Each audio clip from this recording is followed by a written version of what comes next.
ሰላም ሰላም ቤተሰቦች እንዴት አመሻችሁልኝ? እኔ ያለው ፈጣሪ የተመሰገነው በያላችሁበት ሰላማችሁ ብዙ ትርፍርፍ ይበልልኝ። ኑሐሚን ክፍል 18 ተለቋል። ክፍል 18 እንግዲህ ዛሬ ነገ 12 ሰዓት ይለቀቃል። ኑሐሚዬ በጣም ተናዳ እንግዲህ ከቤት እየወጣች በጣም ከፍቷት ነበረ። የከፋት ደግሞ ኤርሚያስ ኑሐሚን ትጎዳታለህ ተው እንዳትጎዳት እያልን ነው እንግዲህ እሷን በመጉዳት ወደኋላ አላለም። አስቦበት ሳይሆን በፊት በሌላ ሴት ምክንያት በጣም ተጎድቶ ነበርና የማይሆን ህይወት ውስጥ ነበርና ስለተጎዳ ሁሉንም ሴቶች በአንድ አይነት ያያቸው ስለነበረ በገንዘብ ምክንያት ነበረ የበፊት ፍቅረኛው ጥላው የሄደችው።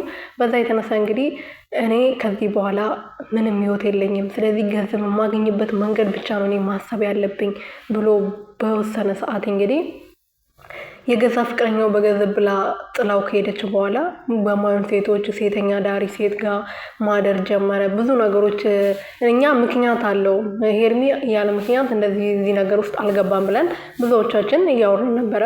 ኮመንት ላይም ብዙ ነገር ፈትፋቶቹ ማለት ነው ልክ ሴተኛ ዳሪ ኃላፊ መሆኑ ወይም ደግሞ ከሴተኛ ዳሪው ጀርባ ያለው እሱ መሆኑን ካወቅን በኋላ ዝም ብለን አፈርደንም ነበር። የሆነ ምክንያት አለው እንደዚህ የሆነበት ምክንያት ብለ ብዙዎቻችን ስናወራ ነበርና ልክ እንዳልነው ደግሞ ምክንያት አለው። ሴት ልጅ ጎርታ ስትሄድ ነው እንግዲህ በገንዘብ ምክንያት እሱ ገንዘብ የሚያገኝበትን መንገድ ነው እንጂ ሲያስብ የነበረው ሰው ምን ያህል ይጎዳል ብሎ አላሰበም ነበር ማለት ነውና እንደዛውም ሆኖ እንግዲህ ከብዙ ሴት ማጉዳት በኋላ ወይም ደግሞ ከብዙ ሴቶች በኋላ በተለይ ደግሞ ልጅ ከወለደ በኋላ በብዙ ነገር ተቀይሮ ኑሐሚዬ ወደ ህይወቱ ከገባች በኋላ ሁሉም ነገር ትቶ ነበረ። ብዙ ነገር ሁሉም ነገር በቃ ከሴተኛ ዳር ሞቶ ነበርና የራሱን ህይወት ለማሳዳደር ደፋ ቀና እያለ ነበርና ፍቅረኛው ነበረችው። ፍቅረኛው ደግሞ እውነተኛ ፍቅረኛው ሳትሆን ወይም ደግሞ እሷ ያፈቅራትም አፍቅራትም አላቅም ብሎ ተናግሯል። ግን ለገንዘቧ ብዬ ነው የቀረብኩት።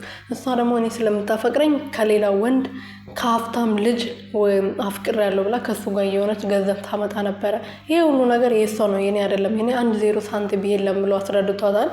ግን እንደዛም ሆኖ ደግሞ ኑሐሚዬ ከዚህ በፊት በተደጋጋሚ ጊዜ እባክህ እንዳትጎዳኝ፣ እኔ ወንድ ልጅ አላቅም፣ በህይወቴ እንደዚህ አይነት ነገር ውስጥም ገብቼ አላቅም፣ አንተ የመጀመሪያ ነክ፣ እኔ እምቢ ብያለሁ። ግን ብዙ ጊዜ የአንተ ጥሩነቶች ለአንተ ለእኔ ያረክልኝ ለአባቴ ያረክልኝ ነገር አሸንፎኝ አሁን እሺ ብያለሁ፣ እባክህ እንዳትጎዳኝ ብላ በተደጋጋሚ ነግራው ነበርና እኔ መቼም አልጎዳሽም ብሎ ቃል ገብቶላት ነበር። እሱ ያሰበው ልጅቷን በዛው አሰናብቷት ከሷ ጋር እንዲኖር ነበር የፈለገው።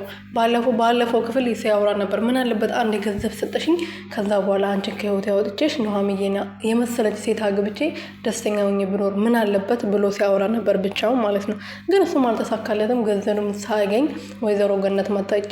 ምን ልበላት እኔ ትልቅ ሰው መሳደብ አልፈልግም። መጣ እንግዲህ ህይወታቸውን በጥብጣ ሄዳለች ማለት ነው። ኑሐሚዬ በጣም ተናዳ ከቤት ስትወጣ እንግዲህ የመኪና አደጋ አጋጥሟታል ማለት ነው።